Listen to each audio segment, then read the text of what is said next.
Hello అందరికీ welcome back to my channel. అందరు ఎలా ఉన్నారండి? అందరూ బాగుండాలి అని మనస్ఫూర్తిగా కోరుకుంటున్నాను. ఇంకా సమ్మర్ అయితే వస్తుంది కదా. సమ్మర్ వస్తుందంటే పిల్లల కోసం ఏదో ఒక రెసిపీ అయితే మనం చేస్తూ ఉంటాం కదండి. ఈరోజు అయితే మా పిల్లల కోసం ఫ్రూట్ సలాడ్ అయితే చేస్తున్నాను. వాళ్ళకి ఏంటంటే హాఫ్ డేస్ కదండి, ఇంకా ఇంట్లోనే ఉంటున్నారు. అస్సలు పని కూడా అవ్వదన్నమాట. పిల్లలకి హాఫ్ డేస్ అంటే తల్లులకి ఇంకా ఉన్న రెస్ట్ కూడా ఉండదు. అందులో చిన్నపిల్లలు అయితే మరి చెప్పక్కర్లేదండి. వాళ్ళతో పడేటప్పటికే సరిపోతుంది మనకి. మా పిల్లలతో నాకు వీడియోస్ తీయాలి అంటే చాలా కష్టమైపోతుందండి. నేను ఇలా స్టాండ్కి ఫోన్ పెట్టానంటే చాలు, ఇంకా వాళ్ళిద్దరూ నేను కిచెన్లో ఉండేటప్పటికీ కొట్టుకుంటున్నారనమాట. ఇటు చూసి అటు వాళ్ళని చూడాలంటే వీడియోస్ అనేవి సరిగ్గా తీయలేకపోతున్నాను. సరే ఇప్పుడు అంత అర్జెంట్ ఏంటి, తర్వాత అయినా వీడియోస్ చేసుకోవచ్చులే, ఫస్ట్ పిల్లల్ని చూసుకోవాలి కదా అని చెప్పేసి ప్రెజెంట్ అయితే రెగ్యులర్గా వీడియోస్ అయితే పోస్ట్ చేయలేకపోతున్నాను. వారంలో ఒకసారైనా రెండుసార్లు అయినా సరే లాంగ్ వీడియో పోస్ట్ చేద్దామని అనుకుంటున్నాను అనమాట. ఫస్ట్ పిల్లల్ని చూసుకోవాలి కదండి. పెద్ద పిల్లలు అయితే పర్లేదు, మరీ చిన్నపిల్లలు కాబట్టి వాళ్ళని చూసుకోవాలి, మన బాధ్యత అది.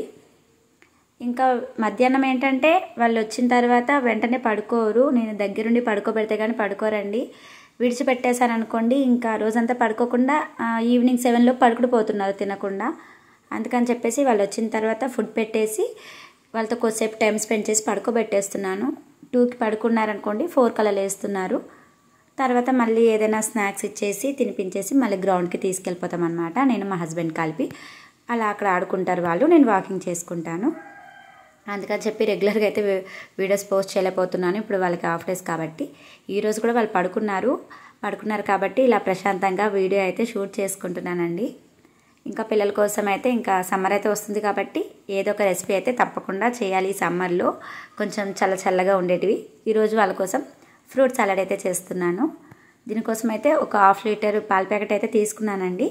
తీసుకొని అందులో కొన్ని పాలు వచ్చేసి పక్కకు పెట్టుకోవాలి చిన్న బౌల్లో. ఎందుకంటే అందులో కస్టర్డ్ పౌడర్ ఒక 2 స్పూన్స్ వరకు యాడ్ చేసుకోవాలి. మిగతా పాలు మరగబెట్టాలి. ఒక పొంగు వచ్చిన తర్వాత స్వీట్నెస్కి తగ్గట్టు షుగర్ యాడ్ చేసుకోవాలి. షుగర్ కరిగిన తర్వాత ముందుగా మనం కలిపి పెట్టుకున్న కస్టర్డ్ పౌడర్ ఉంది కదండి, అది యాడ్ చేసేయాలి. అది యాడ్ చేసిన తర్వాత మన దగ్గర ఉంటే వెనిలా ఎసెన్స్ ఒక 2 డ్రాప్స్ వేయచ్చు, లేదు అంటే స్కిప్ చేసేయచ్చు. వేస్తే ఇంకొంచెం ఫ్లేవర్ బాగుంటుంది, లేకపోయినా బాగానే ఉంటుంది అనుకోండి. ఒకవేళ ఉంటే యాడ్ చేసుకోండి. వేసిన తర్వాత ఒకసారి బాగా కలిపేసి స్టవ్ అయితే ఆఫ్ చేసుకొని ఆ మిక్స్ని బాగా చల్లారనివ్వాలి. ఆ మిక్స్ చల్లారిన లోపు మన దగ్గర ఎన్ని ఫ్రూట్స్ ఉంటే అన్ని ఫ్రూట్స్ని కట్ చేసేసుకోవాలి. మనం ముందుగా ఫ్రూట్స్ కట్ చేసి పెట్టుకున్నాం అనుకోండి, మనకి ఈ ప్రాసెస్ చేసేలోపు కొంచెం నల్లగా అయిపోతాయి బయట పెడితే యాపిల్స్ అవి. అందుకని ఆ మిక్స్ చల్లగయ్యేలోపు వెంటనే ఇలా ఫ్రూట్స్ కట్ చేసుకొని ఆ మిక్స్ బాగా చల్లారిన తర్వాత వేసుకుంటే సరిపోతుంది. మన దగ్గర ఎన్ని ఫ్రూట్స్ ఉంటే అన్నీ వేసుకోవాలండి. కాకపోతే ఇంట్లో ఏంటంటే అన్నీ ఒకేసారి ఫ్రూట్స్ అయితే తెచ్చుకొని పెట్టుకోం కదా. ఒక్కొక్కసారి ఉంటే ఒక్కొక్కసారి ఉండవు. ఉన్న వాటితో కూడా ఇలా సింపుల్గా ఫ్రూట్ సలాడ్ అయితే చేసుకోవచ్చు. ఈ సమ్మర్లో పిల్లలకి బెస్ట్ రెసిపీ అనే చెప్పాలండి ఈ ఫ్రూట్ సలాడ్ అయితే. ఎందుకంటే స్కూల్కి వెళ్ళారనుకోండి, స్నాక్స్ మ్యామ్ దగ్గర భయపడి ఫ్రూట్స్ అయితే తింటారు మా పిల్లలు. అదే ఇంటి దగ్గర ఫ్రూట్స్ తినమంటే అస్సలు తినరండి. ఇలా ఫ్రూట్ సలాడ్ చేసిస్తే మాత్రం ఖచ్చితంగా తింటారు వాళ్ళు. వాళ్ళ కోసం ఏదైనా చేయాలి, తప్పదు కదండి. వాళ్ళు తినడమే మనకి కావాలి. ఫ్రూట్స్ అన్నీ ఆ మిక్స్లో వేసేసిన తర్వాత ఇలా ఒక స్టీల్ బాక్స్లో అయితే వేసేస్తున్నాను. ఇందులో వేసేసి ఒక 3 అవర్స్ పాటు అయితే ఫ్రిడ్జ్లో స్టోర్ చేసుకోవాలి.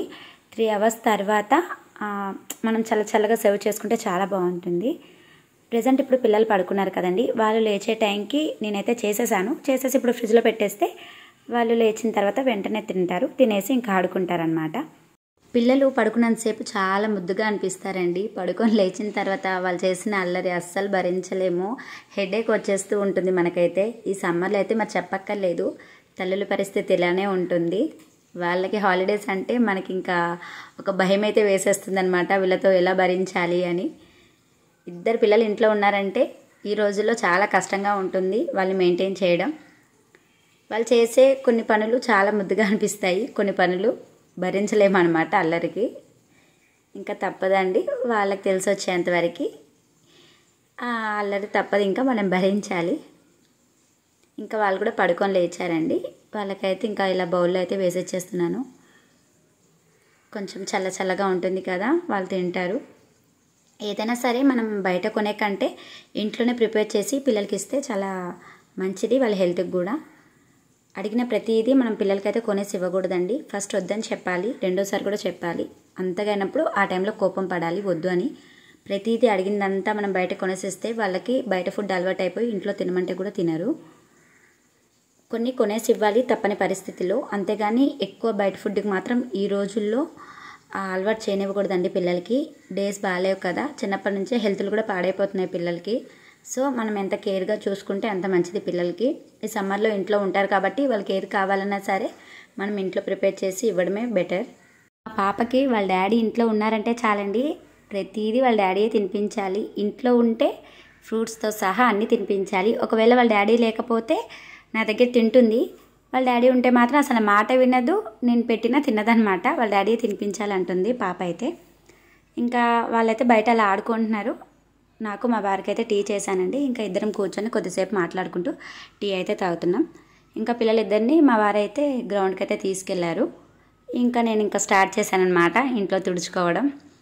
ఎన్నిసార్లు తుడిచినా సరే ఇంట్లో చెత్త వస్తూనే ఉంటుందండి. ఎలా లేదన్నా రోజుకి 3 సార్లు అయితే తుడుస్తాను, మార్నింగు, ఈవినింగ్, అలానే నైట్ పడుకునే ముందనమాట. తుడిచిన ప్రతిసారి ఇంకా చెత్త వస్తూనే ఉంటుంది. పిల్లలు ఉంటారు కదండి, అసలు ఇంకా ఈ హాలిడేస్లో అయితే ఇంట్లో పేపర్సే కనిపిస్తాయి. ఏదో రాస్తారు, డ్రాయింగ్ అని వేస్తారు, చించేసి పడేస్తూ ఉంటారు. ఇంకా తుడుచుకునే ఉండాలి. ఇంకా పిల్లలు ఉంటే, పిల్లలు లేకపోతే ఒక 3 టైమ్స్ తుడుస్తాను, ఈవినింగ్, మార్నింగ్, నైట్ అని. ఇంకా వాళ్ళు ఉన్నారనుకోండి ఎన్నిసార్లు తుడుస్తామో కూడా తెలియదు మనకి ఇంట్లో. ప్రెజెంట్ వాళ్ళ డాడీ అయితే తీసుకెళ్లారు. అంతలోపు నా పని అయితే నేను వాళ్ళ వచ్చేలోపు అయితే కంప్లీట్ చేసుకుంటున్నాను. ఇంట్లో అలానే బయట ఇదంతా తుడుచుకుంటున్నాను అనమాట. మనకు అసలు ఖాళీ ఉండదండి, ఎంత చేసిన పని ఊరుతూనే ఉంటుంది. కానీ ఎంత పని చేసుకుంటే అంత యాక్టివ్గా ఉంటాం మనం కూడా. లేదు అంటే అలా బద్ధకం అనేది పెరిగిపోతూ ఉంటుంది. నేను మ్యాక్సిమం ఇలా యాక్టివ్గా ఉండడానికే చూస్తూ ఉంటాను. మనం ఎంత యాక్టివ్గా ఉంటే పిల్లలు అంతే యాక్టివ్గా ఉంటారు. నేను ఎక్కువ నవ్వుతూనే ఉంటానండి. అంటే ఎంత బాధ వచ్చినా సరే ఆ టైంకి కొంచెం డల్గా అయిపోతాను, మళ్ళీ యాక్టివ్గా ఉండడానికి చూస్తాను. మన ఇంట్లో మనం ఎంత యాక్టివ్గా ఉంటే మన ఇల్లు అంతే పాజిటివ్ వైబ్స్తో ఉంటుంది. మన బట్టే పిల్లలు కూడా ఉంటారండి. మనం కొంచెం మూడీగా ఉంటే వాళ్ళు కూడా చాలా డల్ అయిపోతూ ఉంటారు. సో నేనైతే ఇంట్లో ఎక్కువ యాక్టివ్గా ఉండడానికే ట్రై చేస్తాను. నాకు ఎప్పుడైనా హెడేక్ వచ్చినా, లేదంటే ఏదైనా స్ట్రెస్గా ఫీల్ అయితే కొద్దిసేపు సైలెంట్గా ఉండిపోతాను, మళ్ళీ నార్మల్ అయిపోతాను పిల్లల కోసం. చాలామంది అంటూ ఉంటారు మీ పిల్లలు చాలా యాక్టివ్గా ఉంటారు అని. నాకు ఆ మాట వింటే చాలా సంతోషంగా అనిపిస్తుంది. ఎందుకంటే నేను యాక్టివ్గా ఉంటాను కదా, నా పిల్లలు అలానే ఉన్నారు. అందుకే ఎప్పుడైనా తల్లి బట్టి పిల్లలు ఉంటారండి. మనం ఎంత యాక్టివ్గా వాళ్ళతో గడుపుతామో వాళ్ళు అంతే యాక్టివ్గా ప్రతి దాంట్లో ఉంటారనమాట. సో ఏదైనా మన మీద డిపెండ్ అయి ఉంటుంది. కొన్ని విషయాలు మనకి ఎవరు వచ్చి చెప్పారు కదా, మనమే నేర్చుకోవాలి. పిల్లలు పుట్టిన తర్వాత ఇది ఖచ్చితంగా నేర్చుకోవాలండి. పిల్లలు ఎదుగుదల బాగుండాలన్నా, వాళ్ళన్నిట్లో యాక్టివ్గా ఉండాలన్నా ఫస్ట్ మనం అంతే యాక్టివ్గా ఉండాలి. ఇంకా బట్టలన్నీ మడత పెట్టేశానండి.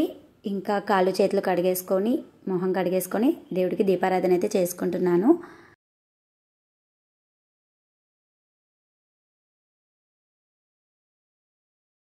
ఇంకా నైట్ డిన్నర్లోకి చపాతీలు అయితే చేస్తున్నాను. నాకు మ్యారేజ్ అయిన కొత్తలే అండి, అసలు చపాతీలు చేయడం వచ్చేది కాదు. మా వారు అయితే నాకు మ్యారేజ్ అయిన 1 మంత్ తర్వాత, అమ్మ వాళ్ళు ఉండేవారండి అప్పటి వరకు. అమ్మ వాళ్ళు వెళ్ళిన తర్వాత ఒకరోజు చపాతీ చేయమంటే చేశానండి. అవి సేమ్ అప్పడల్లాగా అయిపోయాయి అనమాట. మా వారు ఇప్పటికి కూడా గుర్తు చేసుకొని నవ్వుతారు. అస్సలు వచ్చేవి కాదు వంటలు, అలా నేర్చుకున్నాను. ఇంకా మ్యారేజ్ అయిన 7 years అయితే ఇంకా వంటలు రాకుండా ఉంటాయండి. ఇప్పుడైతే వచ్చాయి, కానీ స్టార్టింగ్లో కొన్ని సీన్స్ అనేవి గుర్తుండిపోతూ ఉంటాయి అన్నమాట. ఇప్పుడు చపాతీ చేస్తున్నాను కాబట్టి ఆ ఇన్సిడెంట్ గుర్తొచ్చింది. అప్పుడు కలపడం వచ్చేది కాదు కదండి, ఆ కలపడం రాకపోవడం వల్ల చపాతీ అనేది అప్పడల్లాగా అయిపోయాయి.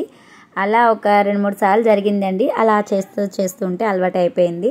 చపాతీ పిండి మనం కలిపేటప్పుడే కొంచెం ప్రెజర్ పెట్టి గట్టిగా కలిపామనుకోండి, ఆయిల్ లేకుండా చపాతీ అనేది చేసుకోవచ్చు. చూడండి, ఆయిల్ కూడా వేయలేదు, చాలా బాగా పొంగాయి, మెత్తగా దూదిలా వచ్చాయి. పిండి కలిపే విధానం బట్టే ఉంటుందండి చపాతీ అయితే. ఇంకా చపాతీలోకి కాంబినేషన్గా ఆలు అయితే వండుతున్నాను. అలానే మధ్యాహ్నం చేసిన పప్పు కూడా ఉందండి. ఈ వీడియో మీకు నచ్చింది అనుకుంటే ఒక లైక్ చేయండి. అలానే ముందు వీడియోస్ కూడా చూడకపోతే ఒకసారి చూసేయండి. Thank you for watching. Please subscribe.